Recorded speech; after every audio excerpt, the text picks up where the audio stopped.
Welcome back ناظرین، ہم اپنی گفتگو کو جاری رکھتے ہیں۔ آج کی اس گفتگو میں ڈاکٹر بشیر سومرو ملٹیپل اسکلیروسس کے حوالے سے ہونے والی کمپلیکیشنز کے حوالے سے جو مریض کو ہونے والے مسائل ہیں اس کے حوالے سے گفتگو رکھ رہے ہیں۔ ڈاکٹر بشیر، یہ بتائیے گا کہ ایک مریض ہے، اس کو کمپلیکیشنز کا آغاز ہو گیا اور اس کو یعنی دوائیں بھی دی جا رہی ہیں، اس کے بھی سائیڈ ایفیکٹ ہو رہے ہیں، تو اس کے نتیجے میں اس کی کمپلیکیشنز ہو رہی ہیں، تو اگر اس میں اور کون سی یعنی پیشاب مسانے کا مسئلہ ہو گیا، اس کو گرنے کا مسئلہ ہو گیا، پٹھے اکڑن ہو گئے، تو اس حوالے سے اور دیگر کون سے اور کمپلیکیشنز ہیں جو ہو سکتی ہیں؟ دیکھیں، سب سے جو اہم چیز جو ہوتی ہے وہ ایموشنل لائبلٹیز زیادہ ہو جاتی ہیں، بندے کی نیندیں خراب ہو جاتی ہیں، نیند کا بہت پرابلم ہو جاتا ہے۔ پھر یہ کہ کیونکہ یہ ڈسیبلنگ بیماری ہے تو سیکنڈری ری ایکٹیو ڈپریشن بہت ہو جاتی ہے، تو ڈپریشن کی وجہ سے بہت سارے اور کمپلیکیشنز ہوتی ہیں۔ یا اکثر ہمارے پاس جو ایم ایس کے مریض ہوتے ہیں وہ کمپلین کر رہے ہوتے ہیں کہ میں تھک جاتا ہوں، فٹیگیبلٹی بہت ہوتی ہے، تو فٹیگیبلٹی کے لیے بھی آپ کو دوا کی ضرورت ہوتی ہے۔ دوسرا یہ ہوتا ہے کہ اگر سیریبیلم میں اس کا لیژن ہو تو اس کو راشا یا ٹریمرز یا کوارڈینیشن یا لکھنے میں دقت ہو جانا، بات کرنے میں دقت ہو جانا، یہ چیزیں ہیں جو نیورولوجیکلی کمپلیکیشنز جو انسان کے لیے بہت ڈسٹربنگ ہوتی ہیں، جس کو بھی ہوتا ہے۔ اس کے ساتھ ساتھ ان کے جسموں میں درد کے بھی عوامل ہوتے ہیں یا نہیں ہوتے؟ پینفل فلیکسر اسپازمز بہت ہوتے ہیں۔ جو پیشنٹ کو ایم ایس ہوتا ہے تو ان کے پینفل فلیکسر اسپازم ہوتے ہیں، جسم اکڑ گیا، ٹانگ اکڑ گئی، پاؤں اکڑ گیا، تو پینفل بہت ہوتے ہیں وہ، تو ان کو پین ریلیف کے لیے بھی آپ کو کچھ دوائیں اویلیبل ہیں، جس میں دو طرح کی دوائیں، یا تو کھانے والی دوائیں یا پھر اگر ان کو پینفل اسپازمس ہیں تو اس میں کچھ لوکلی مسلس میں انجیکٹ کر دیں، جیسے بوٹاکس ہیں، تو آپ کو پھر وہ پین کے لیے اس کی بہتر کرنے کا یہ مقصد یہ کہ اس کی کوالٹی آف لائف اچھی ہو۔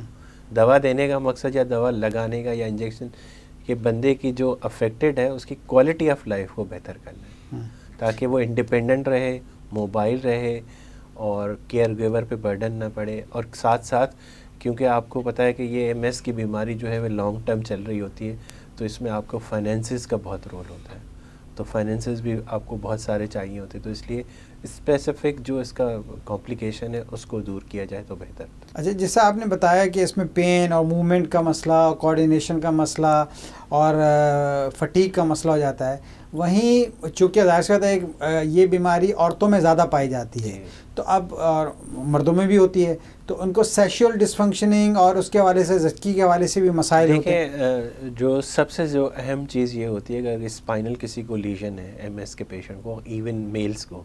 تو ان کو امپوٹنسی کا خطرہ بہت ہوتا ہے کہ ان کو اریکشن کا بہت پرابلم ہو سکتا ہے، تو اس کے لیے پھر آپ کو پراپر ان کو ایگزامن کرنا چاہیے، اور اس کے اریکشن کا اگر ڈسیبلٹی ہے تو اس میں پھر کچھ اور چیزیں جو ہیں وہ آپ استعمال کر سکتے ہیں، جیسے کہ کچھ دوائیں ہیں یا ویکیوم پمپس ہیں، وہ استعمال کر سکتے ہیں۔ اچھا، اب فیمیلز میں اگر یہ کمپلیکیشن ہو جائے، اور کیونکہ فیمیلز کو ڈسیبلٹیز بہت ہوتی ہیں، تو اب اگر خدا نخواستہ ڈیورنگ بیماری وہ پریگننسی کی طرف جاتی ہیں اور ڈسیبل ہیں، موٹر ویکنیس ہے، تو ان کے لیے بہت ساری مشکلات ہو سکتی ہیں، تو اس وقت آپ کو پھر multi disciplinary approach gynaecologist, neurologist and physician کی اینڈ ریہیبلیٹیشن کے لیے ضروری ہوتا ہے کہ ان کو پراپر ٹیم کے ساتھ اٹینڈ کیا جائے۔ یعنی اس طرح کی جو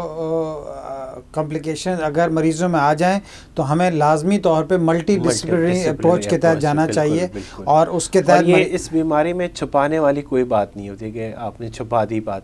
کہ مجھے یہ ڈسیبلٹی ہے تو آپ نے چھپا دی، چھپائیں گے تو اور کمپلیکیشنز زیادہ ہو سکتی ہیں۔ ٹھیک ہے، تو ناظرین، جیسے ڈاکٹر بشیر سومرو نے ملٹیپل اسکلیروسس کے حوالے سے، کمپلیکیشنز کے حوالے سے تفصیل سے بات کی، جس میں انہوں نے بتایا کہ ایک مریض کو جب ملٹیپل اسکلیروسس کا مرض لاحق ہو جاتا ہے تو اس میں ان کو مختلف قسم کی کمپلیکیشن، جس میں فٹیگ یعنی ان کا تھکاوٹ کا ہونا، سیکشول ڈسفنکشننگ جنسی مسائل،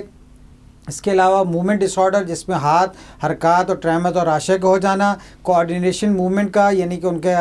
چلنے پھرنے میں رکاوٹ اور گرنا، اور اس کے ساتھ ساتھ درد ہونا جسم میں اور آنکھوں کی بینائی کا کم ہونے کی وجہ سے بھی مسائل ہو سکتے ہیں۔ ناظرین، ہماری یہ آگاہی کا سلسلہ انشاءاللہ آئندہ بھی مختلف بیماریوں کے حوالے سے جاری رہے گا۔ Pakistan society of neurology awareness research foundation کے ساتھ مل کر ملک میں نیورولوجیکل ڈیزیز کے حوالے سے آگاہی کا مشن جاری رکھے ہوئے ہیں۔ اس سے قبل ہم فالج، مرگی، اعصابی درد اور اب ہم ملٹیپل اسکلیروسس اور یادداشت حافظہ ایک نعمت کے حوالے سے پروگرام کر چکے ہیں۔ انشاءاللہ اگلے پروگرام میں ہم کسی مزید بیماری کے ساتھ حاضر ہوں گے۔ آپ کی سماعت کا اور آپ کے ہمارے ساتھ رہنے کا بہت بہت شکریہ۔ السلام علیکم۔